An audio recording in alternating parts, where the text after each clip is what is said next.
So we're doing things a little bit different today. We're going to interview someone who is in the process of moving to Spain, because there are still a lot of people who would love to move to Spain. And let me invite in Daniela. There we go. Hi, good morning. Good morning. Hi, everyone. So let's just jump straight into it.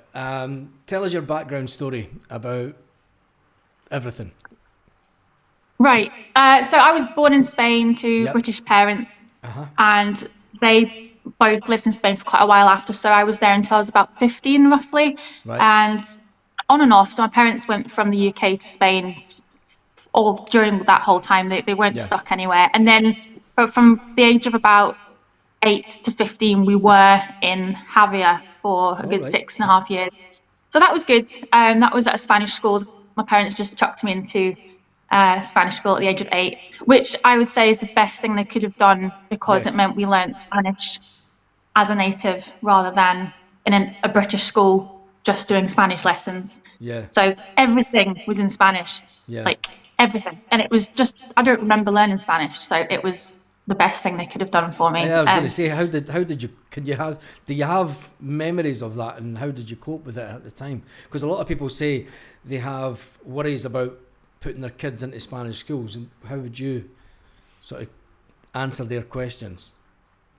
I am 100% don't worry, stick them in. Like my son is 9.5, my little girl is 6, and I have absolutely zero issues, worries, concerns about putting them in Spanish school. So there will be other expat kids in their class. There will be expats that have been there for a while already, expats that have moved there, had kids before Brexit. There'll be lots of expat kids there, not just from Britain, from all over the world. So they will be surrounded with other kids that are in the same boat as them. And I just recommend it. I just think speaking of the language opens up your avenues. Like when you speak to a Spanish person and you speak their language, you're speaking Yeah. to a different person who didn't speak Spanish. It's a strange thing to explain, but you're talking to a different person Yeah. because you speak their language. And I just think you mix with the culture amazingly, and just do it. The kids will speak Spanish in 6 months. Yeah. It's fantastic. I would absolutely. I was 8 and I was fine. My sister was 7 and she's fine. Like we both learned it at those ages. So Yeah. yeah. So now you want to move back to Spain with your family. Yes. So I said to my husband before we had kids that I would like our kids to go to Spanish school. It's just something that Okay. I've always wanted. Yeah. I can't really put my finger on the why, but I think just because I've been through it, and I love being able to speak another language. I do love languages. Like my degree is in Mandarin. Wow. So I decided to go and do another language degree. Just it was actually just to get away at the age of 19, but I chose China, and that's where I went and ended up coming back and doing a degree in it. But yeah, so for my husband, it's been a good 10 years and 12, 13 years in the making coming back to Spain. And Oh. if we don't do it now, I don't think we'll do it. Yeah. So that's why we're doing it now. Yeah. So So what did you do before in the UK? I take it you've given up your job and that now. And what do you plan on? yes. So Yeah, when you go. what they plan on doing? Yes. So I was out of uni. I had my kids straight away. So I didn't end up going down the language route like I had planned to. And by the time that I went back to my Chinese wasn't quite up to scratch. And my Spanish still fluent, but I didn't have any qualifications in it. So I was in a really tricky space and I ended up getting into retail, which is not exactly where I wanted to be, but it was where I ended up. I was a duty manager in a popular little place near Glasgow, but then obviously COVID hit, and that led to me getting made redundant. And then just after COVID, so once all the worst of COVID was over, I got into the ambulance service, Scottish Okay, Ambulance that's good. Service. Yep. But that worked quite well for me, and I've just finished up 4 years of the ambulance service a couple of weeks ago. So that's where I'm at now. And then once I go to Spain, we're going on the self-employed visa. So you have to have a business plan for that. And my business Yeah. plan is going down the language route. So because I've got my degree in Mandarin, my Spanish CLA certificate and my TEFL English, I'm going to open up a kids academy in Denia, teaching Okay. kids those 3 languages. That's the plan. Yeah. uh, That's yeah, interesting. that's the plan. So the visa options, what were, I think you always thought you would go down the self-employed route. I mean, it is quite expensive to be self-employed in Spain compared to the UK. Yes, I didn't know much about the visas when I started this plan seriously moving to Spain. I was quite naive going into it. Now Mhm. there's 3 different visas that I've come across. One's the digital nomad one, but you have to Yep. be earning, for a family of 4, it's about €4,000 a month, Okay.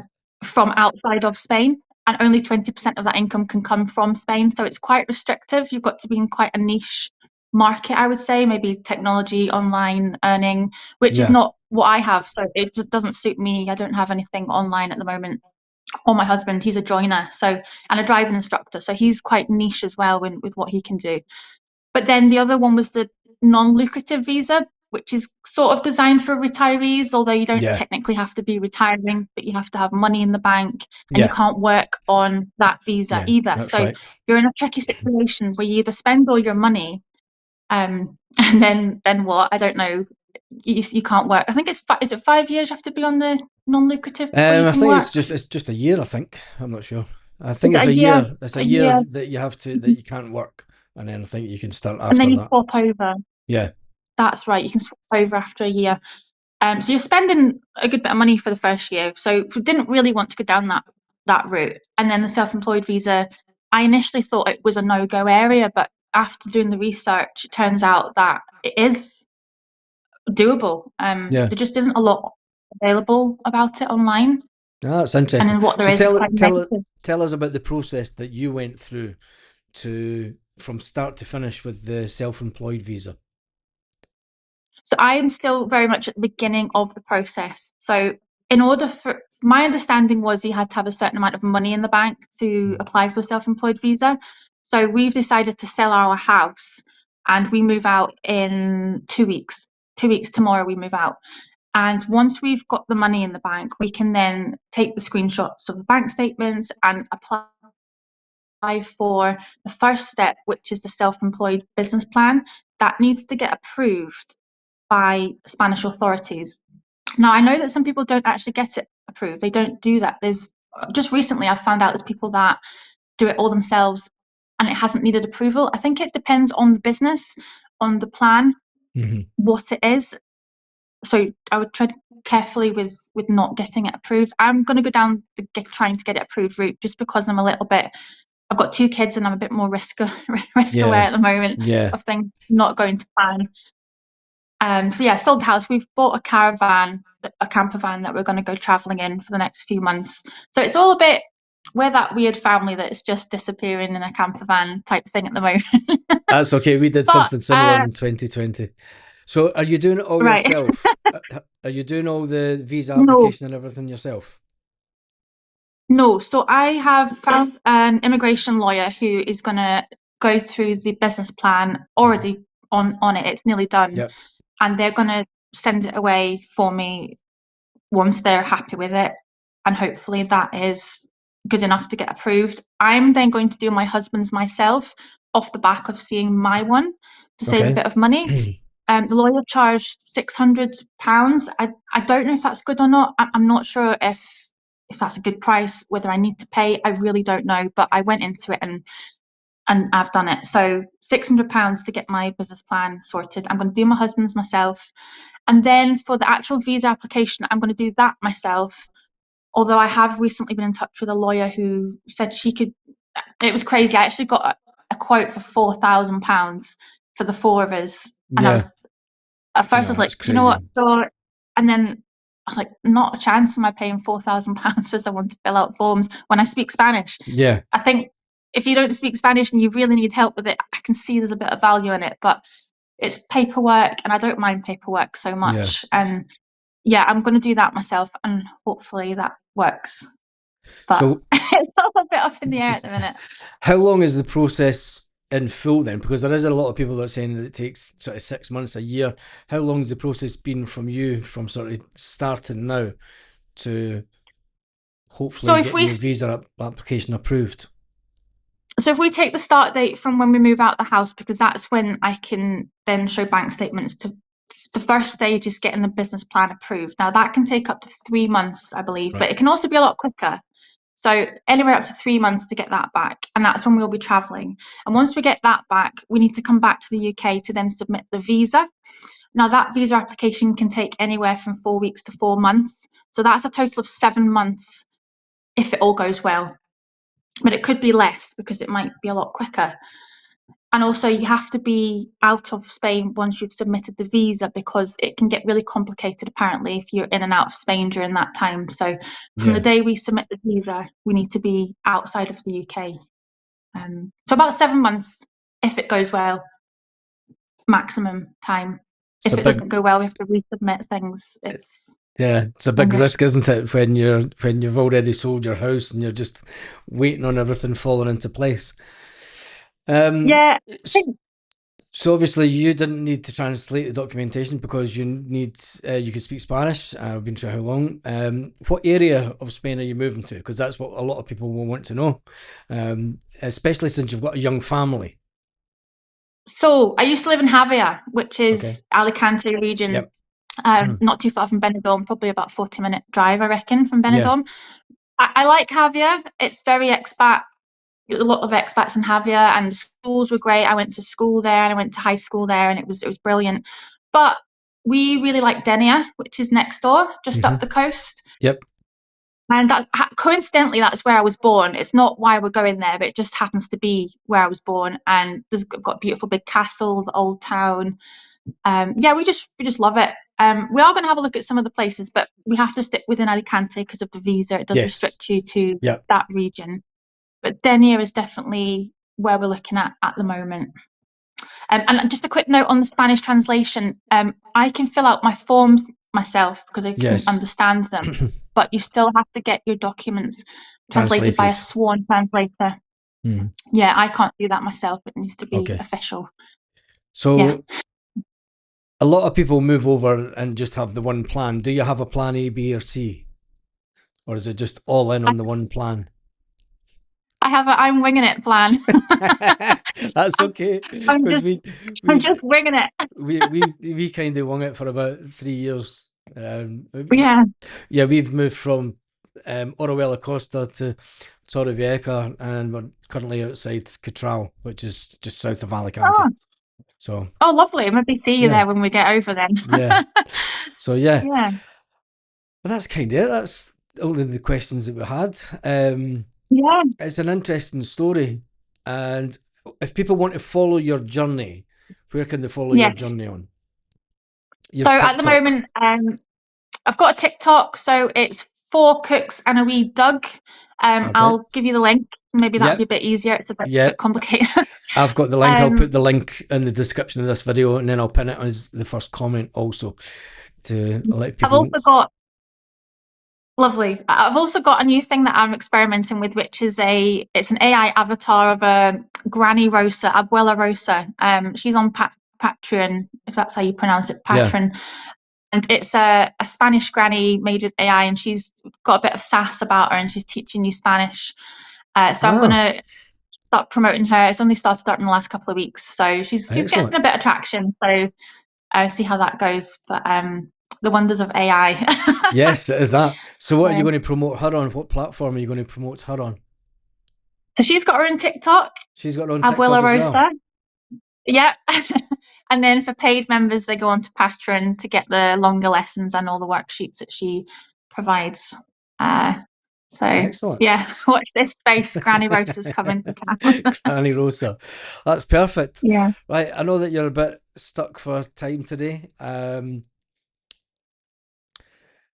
People want to know if they can do it after Brexit. Well, you're obviously doing it after Brexit. It's obviously a little bit harder now. There's one thing I'd say that you're bringing a camper van. So there's 2 types of people that come to Spain: the people that pack up everything in their house and bring that with them, and people that just bring the bare necessity. I take it users just bringing the sort of the basics. Yeah, we're selling everything that we can and getting rid of everything that doesn't fit in the camper van, minus a few things which I'll leave at my mum's, just sentimental value. Maybe my air fryer, I might come back and pick that up. Think daft things like that. But we are selling everything and just Yeah, going with the intention of making it work and staying in Spain. The worst comes to the worst, we come back in a year or two and start fresh. It's not the end of the world. But I think that's probably one of my, I don't know, I was going to say flaw, maybe a quirk. Like, I'm not worried. I yeah, know that we will be fine. We will yeah, find work. We've got family here. The worst thing that's going to happen, and it's not that bad, is we come back, start fresh. My husband's a joiner. He's a driving instructor. We're quite lucky that he's got trades he can pick up just like that. yeah, And I've got my medical background in the ambulance. I can always pick up bank shifts. So we're quite fortunate that way, yeah, but I fully intend on it being fine. But I think because I've already lived in Spain, I have that reassurance in my mind already yeah, that I know it's going to be fine. yeah, I've also got some friends and like the odd family member out there. It's not quite like somebody who's never lived in Spain saying, "Oh, let's move to Spain." It's a bit yeah. different. I feel like I know what I'm getting myself into. That's good. That That's makes brilliant. sense. Right, I'm sure that everyone will enjoy watching your journey, and we'll get everyone heading over to your TikTok, and that'll be Brilliant. absolutely fantastic. But we're setting off on the North Coast 500 on the 26th of this month, Wow. which is September. So we're doing that first, just to check the camper van out, see how we get on with the kids in the camper van, and make sure that going to Spain's not Yeah. completely off the bonkers. But yeah, North Coast 500 first, so that'll be our first little travel journey Brilliant. on TikTok. And then you'll head Yeah, down to Spain, heading through the Channel and Tunnel, or are you doing the ferry? we're getting a ferry from Plymouth to Santander at the end of October with the dog. We've also got a dog just to make things a bit more Yep. complicated. We only got him back in August, but we didn't have these plans at that point. So, but he's a small cockapoo. He's fantastic. He's not going to be any bother, and Yeah. he's already been in the camper van. So, yeah, we're taking the ferry, and that's about a 20-hour ferry down to Santander, and just seeing how it goes from there. Brilliant. Brilliant Winging it. story. I'm winging it. That's the best way. Um, Right, we'll wrap this yeah. video up, and I Right. will see you all see you on the next one. Hasta luego. Brilliant. Thanks, bye. Bye.